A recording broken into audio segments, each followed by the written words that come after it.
What's up YouTube? Welcome back for another video here on Andrew Upshaw Fishing.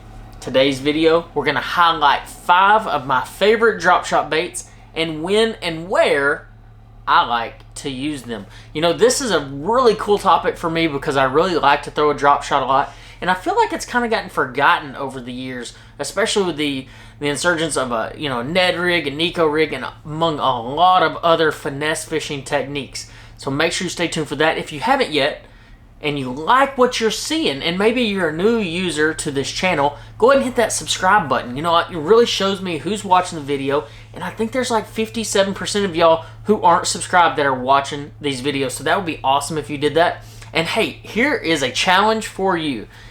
I want to see what your favorite drop shot bait is. Drop it down in the comment section below.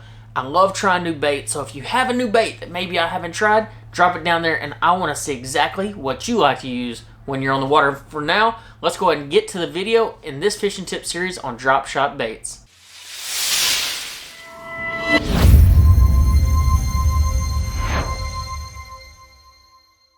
When it comes to fishing a drop shot, it's not as simple for me as just dropping it under the boat and catching one off my depth finder. I fish in a variety of ways, whether it's casting, bed fishing, dragging it. I mean, it's literally, there's so many things that you can do with a drop shot, whether it's open hook or closed hook. And in this video, I'm going to describe a couple of my different methods of rigging. I'm not going to show you the rig, but I'm going to describe a couple of my methods of rigging and the baits that I use all over the country to catch these bass. The very first one I'm going to show you is kind of an oddball, but it definitely works on a drop shot, especially up north or in places where I'm trying to get a big bite. So like on Tennessee River ledges, when I'm fishing in deep water on Toledo Bend and those fish just don't want to bite, this is one of those tricks. So I actually take an Ocho, a 5-inch Ocho at that, and I'm going to wacky rig this on my drop shot. So it's kind of like the idea of a Nico rig, but the thing about a Nico rig or a weighted drop shot or a weighted wacky rig in any situation is it's going to go all the way to the bottom. Well, what this does is it keeps that bait up in the strike zone, so if that fish isn't wanting to feed down, he can feed up. And if that wacky rig's just pulsating in the water, and that's the way I fish it a lot of times, I'm just steadily shaking that drop shot on the bottom, this wacky rig's going to be constantly putting away a lot of action. So if you need that extra kicker bite, you're on those deep ledges, or maybe you're fishing for smallmouth and need a kicker, that's definitely one of the go-tos for me. Remember, wacky rig that thing. Guys, I can't stress enough. Wacky rig it, you're going to catch fish. Now here is one of my absolute favorites. This is one that I fish for pressured fish. Say for instance I go to Lake Mead, or a certain situation like you go to Lake Champlain, Lake St. Clair, fishing for big smallmouth bass. One of my favorite techniques is drop shotting this little half shell. The half shell is only about 3 to 3.5 inches long. It's really small. But the thing is smallmouth absolutely cannot resist this bait. They love to eat this half shell. I always rig it flat side up. I don't really know if there's a right or wrong way to rig it, but I rig it flat side up. When I'm fishing this particular bait, I'm actually nose hooking this. I never Texas rig this bait. So it's never a weedless rig for me when it comes to this particular worm. It's so small, I don't like using a Texas rig on it. I have, but I feel like it takes away from the overall action of the bait. So if you Texas rig a bait, I typically like to Texas rig a bait over 4 inches long. So I don't want to Texas rig one that's only 3.5, 3 inches long, something like that, because it completely kills the action of the bait. And I'm talking about the natural action in the water. Because there's a lot of times, especially up north, where I'm dragging that drop shot. I'm not shaking it at all. I just want the natural action of maybe the waves or whatever to actually give that bait the action without me imparting the action to it. So by nose hooking that, it's going to have the natural flow of the water, and it's going to give that bait a tremendous amount of action. So when I'm looking at a bait that I need action out of, I don't want to shake my rod a lot, that's when I go to the half shell. I remember a certain situation where I was up at Lake Champlain. I was bed fishing for these things. Scott Martin was there, and I was like, man, I can drop this half shell on a bed, and it's literally every time I drop it, first drop, I catch the fish. And he's like, oh, okay, whatever. I gave him a pack of half shells. He literally calls me in the middle of practice. He's like, dude, I ain't never seen nothing like it. He said, I can drop that thing on any bedding fish, and I catch the fish. He said, it's immediate. They just hate it. And so, guys, take that at note. That half shell, bed fishing, super secret. I'm gonna have some people that really hate me for showing that deal, but that half shell is absolutely tremendous. You know, a bait that's really similar to that is like the shad-shaped worm. The only problem with the shad-shaped worm is it's 4 inches long, so it's actually quite a bit longer, and doesn't seem like long. You know, when you're talking about a 3 1/4 or 3 1/2 inch bait to 4 inch, but when you're targeting fish that want to eat really small forage, that inch means a lot of difference in bite to catch ratio. Another one, this is one that I like to Texas rig on my drop shot, is just a dream shot. You know, it's kind of the place of like a 4 to 4 1/2, 5 inch finesse worm that comes in a lot of different sizes. You know, for years I always drop shotted like a Zoom finesse worm.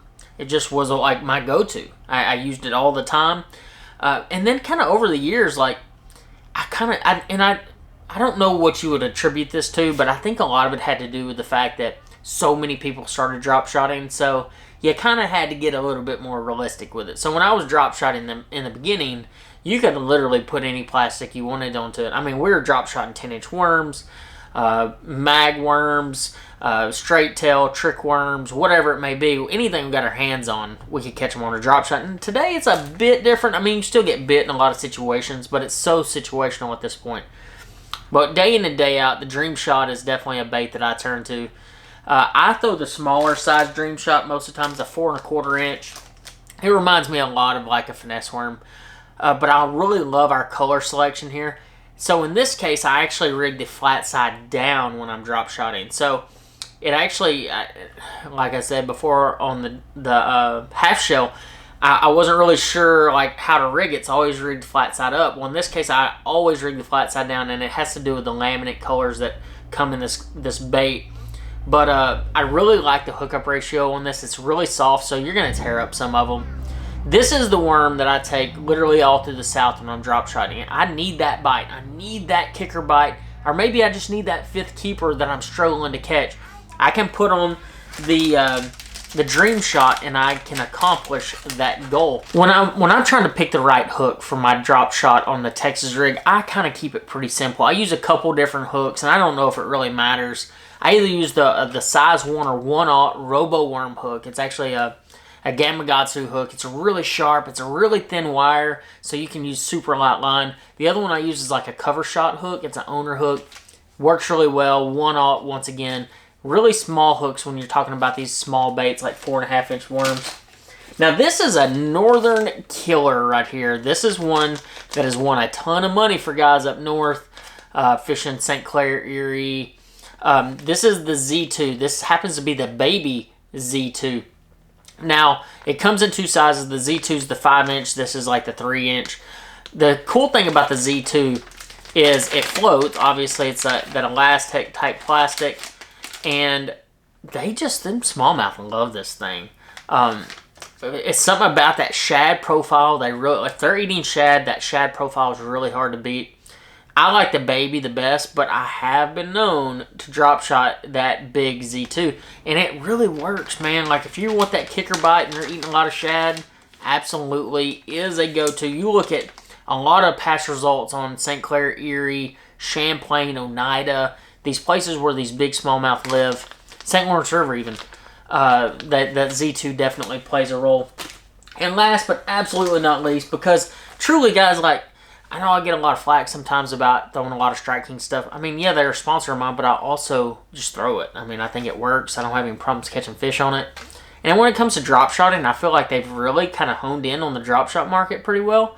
I mean, look at KVD. Like, the guy has literally won so many tournaments and a lot of smallmouth tournaments, and he's a smallmouth guru, and a lot of these baits have been designed by KVD. So why in the world would I not design smallmouth baits for drop shotting? So, but I mean, last but absolutely not least is a Roboworm. Roboworm is absolutely a killer when it comes to drop shot fishing. I mean, you look on the deck of 90% of pros out there, and they have a Roboworm tied on if it's a drop shot tournament. I keep my colors pretty simple on this: Margarita Mutilator, Ox Bloodlight, Red Flake, Morning Dawn. You know, that's just to name a couple of them. I mean, those are the kind of mainstay colors when it comes to the Roboworm, but absolutely work all over the country. Once again, when I'm throwing a Roboworm, just like when I'm throwing the Dream Shot, I'm Texas rigging this plastic. I think it absolutely makes a world of difference when you're talking about the action of the bait, hookup ratio, and all of that stuff. On the Roboworm, I'm throwing a 4 or 6 inch. If I'm in a finesse situation, I'll throw the 4, but 9 times out of 10, I'm throwing the 6 inch. I'm trying to get a bigger bite. You know, the thing about finesse fishing is you can fish a finesse worm literally from coast to coast, from north to south, everywhere in between, and you can catch bass on it. I mean, I caught big ones on a Ned rig when I went out to Clear Lake, California. I've caught big ones flipping pads in Florida, throwing a finesse worm on a drop shot. You know, it really is one of those techniques that you can take anywhere in the country. You just have to adjust your tackle accordingly. I hope this tip video definitely helps you catch more bass the next time you're in the water and pick those drop shot baits that are going to help you the next time you're out there trying to catch that 5th fish, or maybe even that big one that's going to help your sight. Thank you guys for watching. I'll see you in the next video.